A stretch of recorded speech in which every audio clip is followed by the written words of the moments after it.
malaking implication nito kasi ang ginagawa sa mga previous na impeachment complaints, walang ebidensya. Saka na maghanap ng ebidensya doon sa Senado using the subpoena power of the Senate. Yung mga subpoena dosisticum, parang fishing expedition ang nangyayari. So wala na kasi pag the moment mag-issue ng subpoena ang Senado, kahit na yung mga evidence na parang protected sana ng Bill of Rights natin ay persado ng makuha dahil takutin naman nila yung mga tao na involved or institution na involved of contempt. So diyan na naging abusive at arbitrary ang proseso. Ngayon, the Supreme Court is trying to make a ruling, to make a guidance na ito dapat ang proper treatment of impeachment proceedings. So maganda ito. Opo, reaksyon po ninyo. Ngayon na pinaboran po ng Korte Suprema itong ang panig po ng depensa patungkol nga po dito sa impeachment complaint laban po kay Vice President Sara Duterte. Feeling humbled, kasamang Admar, and I am proud to be part of the team under the leadership of our team, yung lead counsel, Attorney Bobby Torion. Opo. And I'm so privileged to be a part of this team. Historic and landmark decision declaring the impeachment complaint against the Vice President as unconstitutional. Opo. Attorney, ano ba yung implikasyon po nito, legal na implikasyon nitong unanimous decision nga po ng Supreme Court patungkol nga po dito sa impeachment complaint laban kay Vice President Sara Duterte? Ano bang mga mahalagang punto na dapat maintindihan ng taong bayan kung ikukumpara mo doon sa desisyon naman ng Supreme Court sa Francisco case? Actually, it's very timely and very encouraging. Historic also in the sense that the Supreme Court has been given an opportunity to, as the defense team said, lays down clear and authoritative guidance on the constitutional limits and proper treatment of impeachment proceedings. Kasi ang nangyari noon, we will start from the impeachment of former President Erap Estrada. Yung second mode, yung kinuha yung 1/3, di ba biglaan yun? Saka hindi na nga after the prayer, sabi kaagad ni former Speaker Manny Villar, who was part of that operation, who was part of that movement, na after prayer, sinabi agad niya, because 1/3 has been achieved, then this complaint will constitute as articles of impeachment and it shall be forwarded to the Senate and trial in the Senate shall forthwith proceed. Nangyari din yan sa kaso ni former Chief Justice Corona na yung sa tawag na blitzkrieg approach, breakneck speed na binamadali masyado para maipadala doon sa Senado.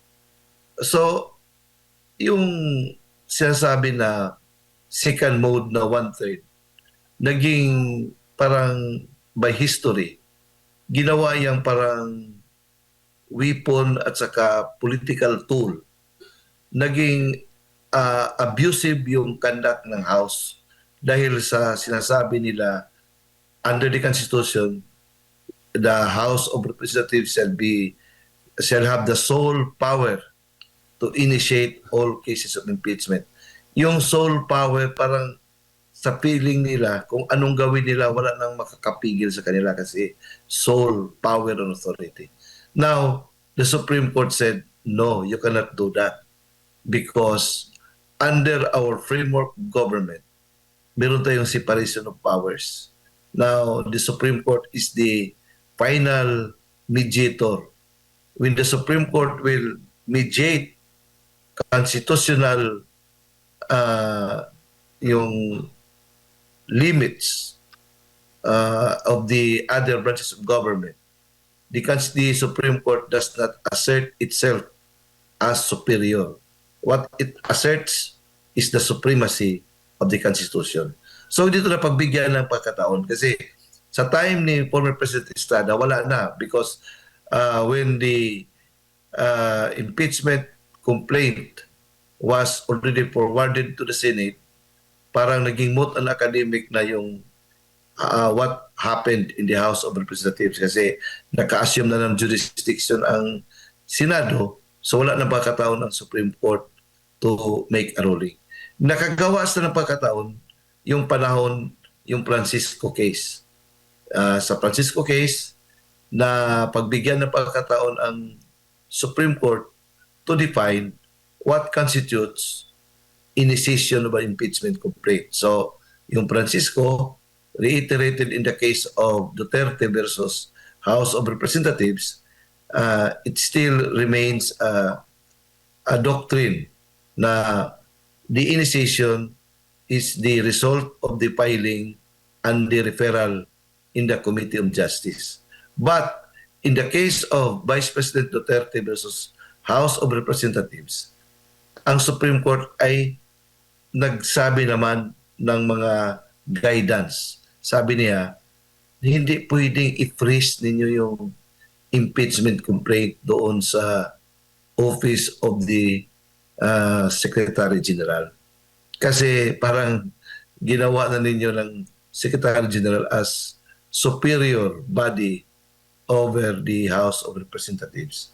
Na parang kung pipiliin lang nila kung anong impeachment complaint ang i-forward doon sa Speaker. Kasi the moment the complaint is transmitted or referred to the Speaker's office, yung 10 days na requirement, mag-apply na yan. 10 days to be included in the order of business. Ngayon, sabi ng Supreme Court, yung meaning yun ng 10 days ay hindi yung legislative session day.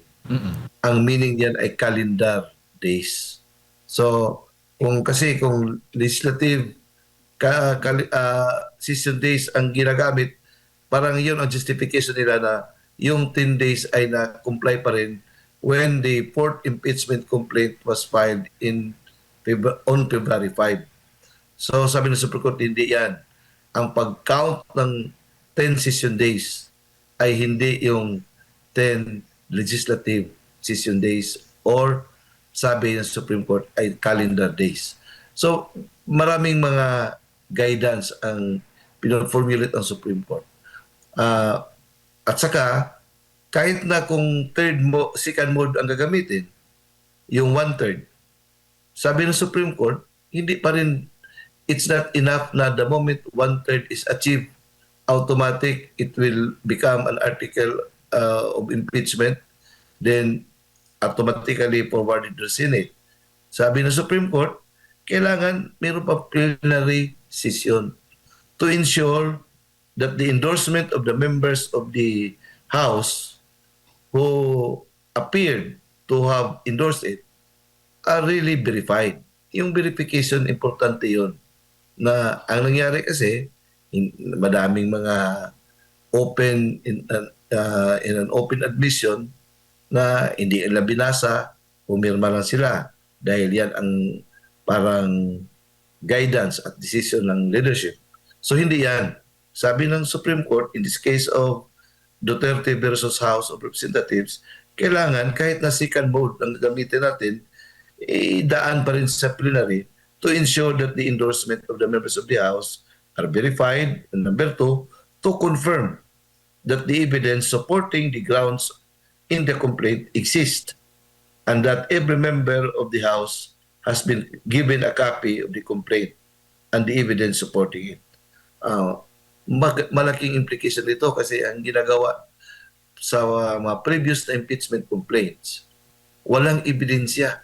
Saka na maghanap ng ebidensya doon sa Senado using the subpoena power of the Senate. Yung mga subpoena dosisticum, parang fishing expedition ang nangyayari. So wala na kasi pag the moment mag-issue ng subpoena ang Senado, kahit na yung mga evidence na parang protected sana ng Bill of Rights natin ay persado nang makuha dahil takutin naman nila yung mga tao na involved or institution na involved of contempt. So diyan na naging abusive at arbitrary ang proseso. Ngayon, the Supreme Court is trying to make a ruling, to make a guidance na ito dapat ang proper treatment of impeachment proceedings. So maganda ito. Opo. So malinaw po yun, attorney. At saka yung due process. Yes, yes. Yung due process, importante. Opo, kaya nga because of this decision of the Supreme Court ay magkakaroon po ng mga pagbabago sa rules ng House pagdating po dito sa impeachment process. Tulad ng sinasabi po ninyo, para gawin lang natin simple at i-correct po ninyo, attorney, mula sa impeachment complaint, ihahain sa Secretary General, then Secretary General i-refer sa House Speaker within 10 calendar days, hindi session days, calendar days, ay didesisyon ng Speaker at i-refer doon sa Committee on Justice, and then within 60 days, kung hindi ako nagkakamali, ay maghihiring ang Committee on Justice, doon na yung mga witnesses, evidences? Okay. After the impeachment complaint is filed with the Office of the Secretary General, kasi under the Constitution, walang mention about Secretary General. Yung Secretary General ay na-include yan sa rules ng House. So, the Constitution mentions only of filing in the House of Representatives. So they make it simple by making a rule that the impeachment complaint shall first be filed with the Office of the Secretary General. Now, upon receipt, the Secretary General shall immediately refer it to the Speaker's office, and the Speaker must, within 10 session days, include it in the order of business. After it is included in the order of business, within 3 session days, it shall be referred to the Committee on Justice. Now, that constitutes already initiation of an impeachment complaint under the first mode. Now, the second mode is actually when the impeachment complaint is endorsed by at least 1/3 of all the members of the House. The Constitution is very silent as to simple. The Constitution simply states that when the impeachment complaint is filed by at least 1/3 of all the members of the House, that complaint shall become the articles of impeachment, and trial in the Senate shall forthwith proceed. Itong porosyon na ito ay binigyan ng interpretation ng Supreme Court na yung literal nila na interpretation before, basta makuha ang 1/3, automatic na as to how this 1/3 was achieved, wala kayong pakialam. Kasi it is within our sole power to initiate all impeachment proceedings. This time the Supreme Court said, no, you cannot do that. You have to first do it, submit it in the plenary, and ensure that the endorsement of the members who appear in the complaint are really verified by each and one of them, and to confirm that the evidence supporting the grounds in the complaint exist. So, meron pang parang proseso na hindi automatic na kaagad-agad i-transmit kaagad sa Senate for trial. So, meron pa lang parang session o parang proceeding doon sa House. Under this ruling, yan ang dapat gawin nila.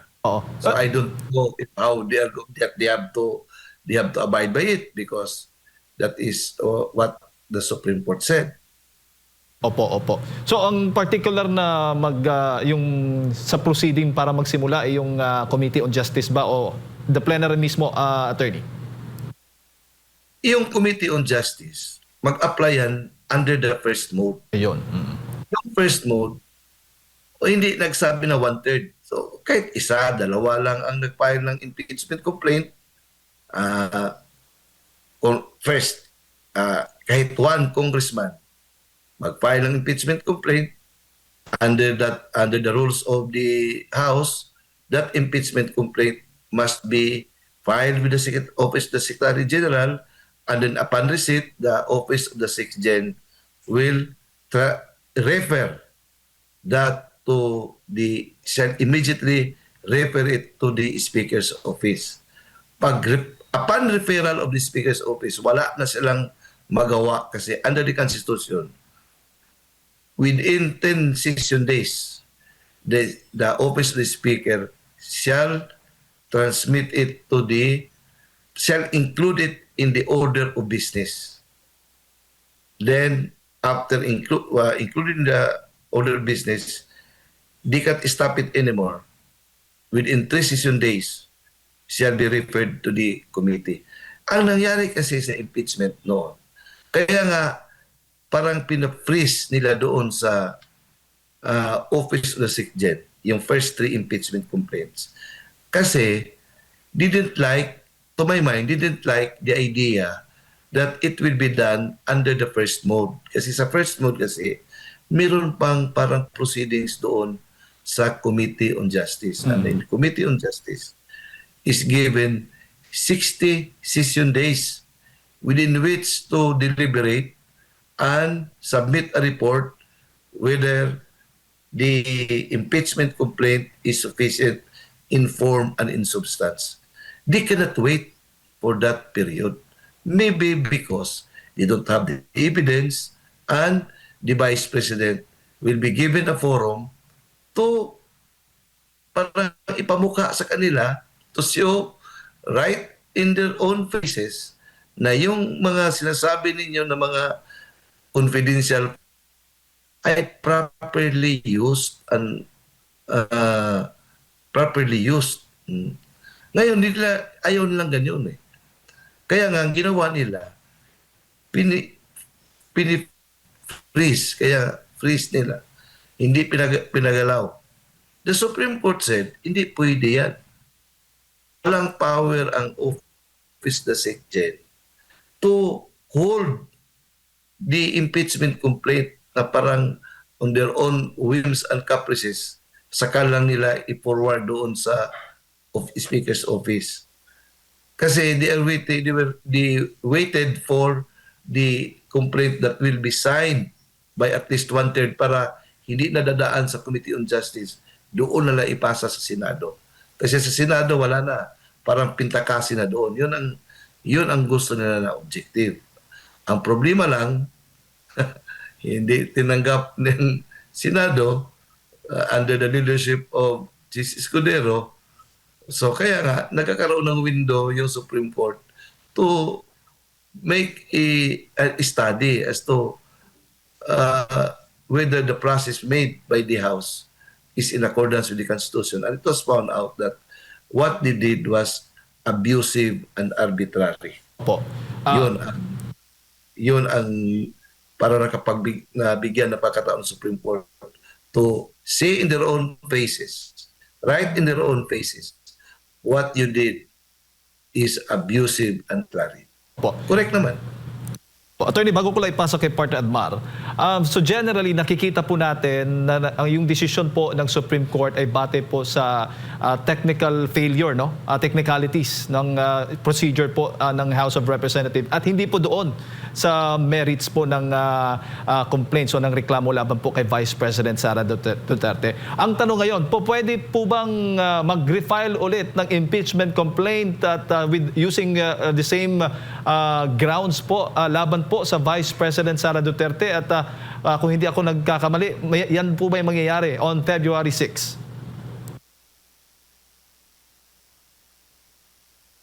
Well, kanila yan.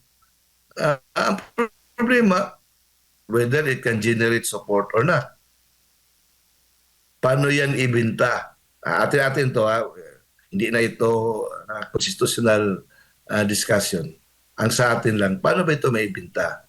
You are talking of 125 million as against billions na nilustay ng present administration na mayroon ng mga identified na mga players doon na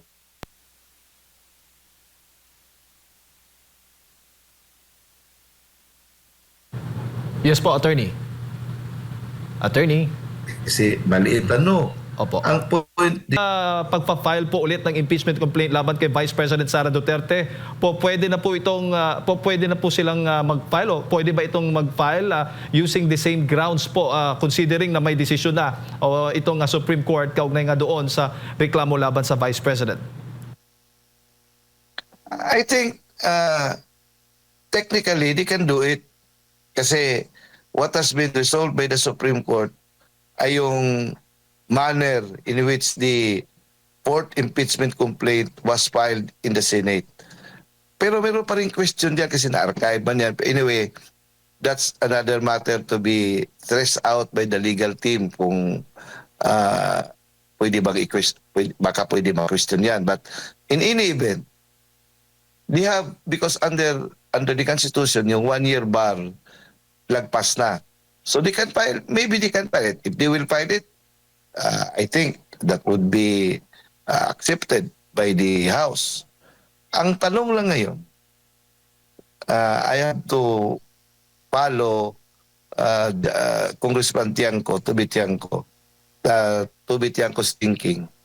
How can the House parang make a judgment, pass judgment on the morality of an impeachable official na sila mismo, members are suffering from serious question on credibility. Kasi yung malaking mga crimes ng about billions o trillions pa nga, nagsimula man sa House and major players are part of that chamber. And in fact, a lot of congressmen are reported to be beneficiaries of this questionable disbursement of funds, yung 2025 national budget na mayroong mga ghost projects, substandard projects, lahat na mga allegations of corruption involving members of Congress. How can they make judgment against particularly Vice President Sara Duterte na sila mismo ay dapat uhusgahan? The people are asking for justice regarding the wastage of people's money na House of Representatives is considered to be part of that scandal. Attorney Bokal, maayong buntag si Admar po ito. Isang topic lang po, Attorney. Meron pong komento ang kasalukuyang Senate President, ngunit hindi abogado, na si Senador or Senate President Vicente Tito Soto III. Basahin ko lang po yung kanyang impeachment kasi nabanggit po kayo rito, hindi direkta na pangalan nyo, pero sabi niya rito, "It is a sad day for constitutional law students and professors. The Constitution had just been amended unconstitutionally through Supreme Court overreach. It will take decades of retirements to correct this misinterpretation. When the law is clear, there is nothing to interpret. As any first-year law student knows, the decision is a clear judicial legislation.